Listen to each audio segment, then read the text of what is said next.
Hi, I'm Ashley Billiston, Hi, I'm JJ Demarius. and we're the co-directors of Blurred Lines. Initially, we came from two different projects that held different themes. So once we started working together, we decided that we make a short film that holds both themes of grief and passion. The intention of the film is to be as brutally honest about the impact that grief has and what it looks like to affect a person's mental health. As we watch the character of Leon navigate his grief of the passing of his close friend and slowly coming to accept that he needs the help of the people around him. We spent a lot of time with Ayan going through a multitude of scripts to get to a final version that merged the two of our ideas of passion and grief. We hit a few roadblocks on the way to the final version of our script as the story kept shifting and changing, but we got to a story that reflects the themes and emotions we try to tell. To be honest, we had a bit of trouble with that when me and the directors first started figuring out the narrative. But I think ultimately, with more drafts that we wrote, we decided that we wanted the message to be that, like, you can always ask for help, no matter who you have around you, what you're going through. There's always going to be someone that you can go to. I mean, within the story, we have multiple characters come to Leon. For example, like the coach coming to Leon to offer help. But our message is sort of that you can always go and ask for it, and there'll always be someone there for you.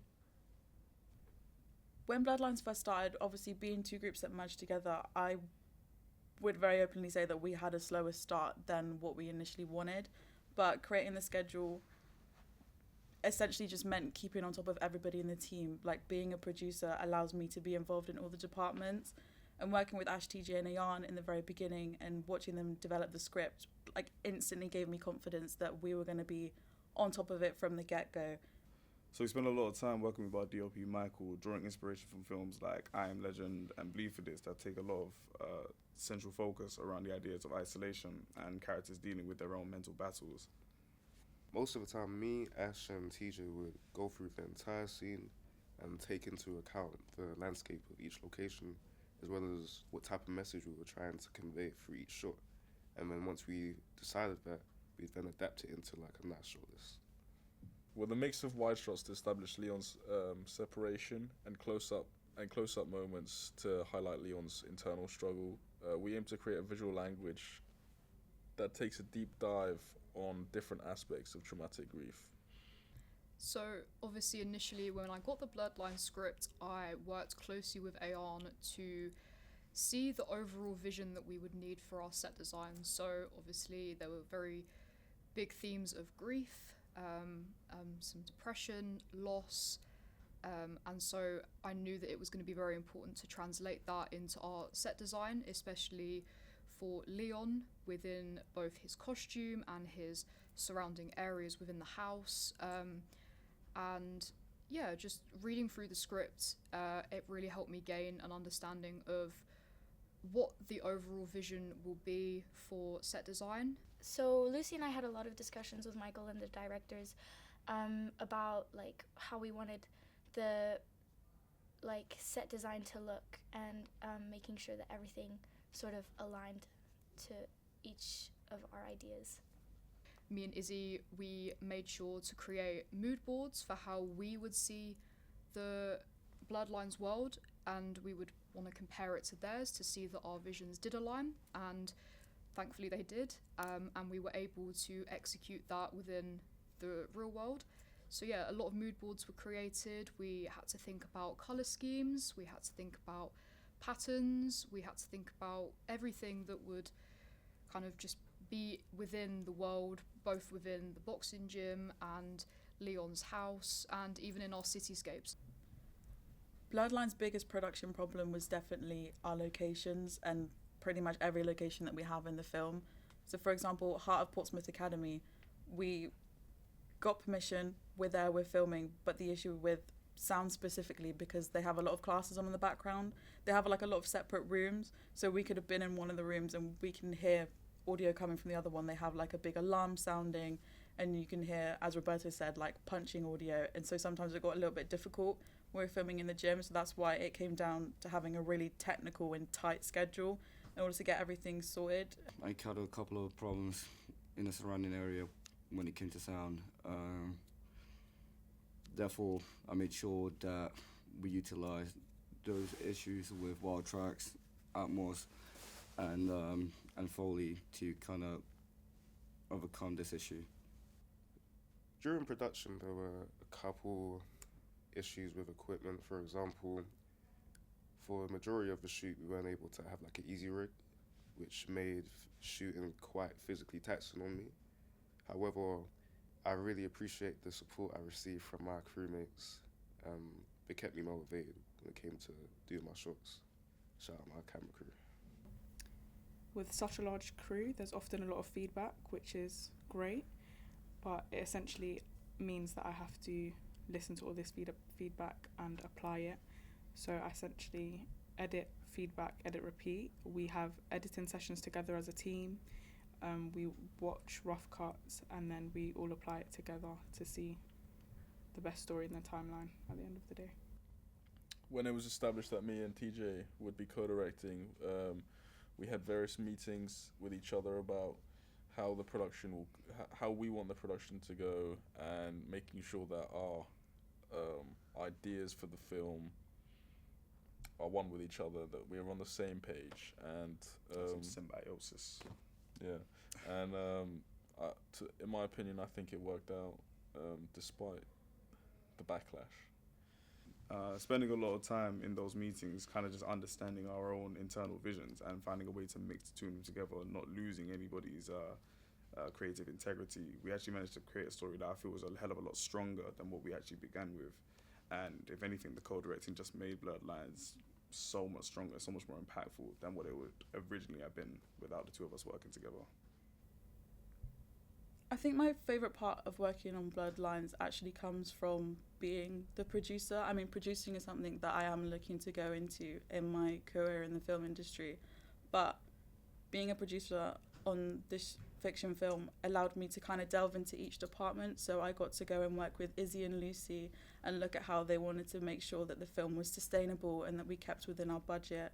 And it was really cool to watch Ash and TJ co-direct. There was a lot of stigma around co-directing and people were very much against the whole idea that we were going to have co-directors, but watching them collaborate with each other, it was like one of them would say something and then the other one would back it, and they would always, it's just like watching a back and forth, and it was really, really impressive.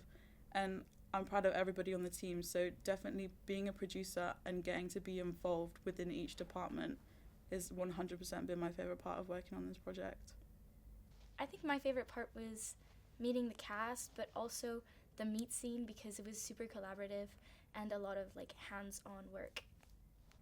My favourite part of Bloodlines, obviously working with such an incredible crew and cast, that has been an absolute honour. I've had a really good time working with everyone, but also in terms of set design and being an art director, I've really enjoyed some of the new challenges that I've had to face, in particular our stake scene. I've never really done anything like that before, and even though it was a little bit stressful at times trying to make sure that it was perfect, especially when we had to do retakes, it was still very fun regardless, kind of like a little science experiment in a way, but it was very fun.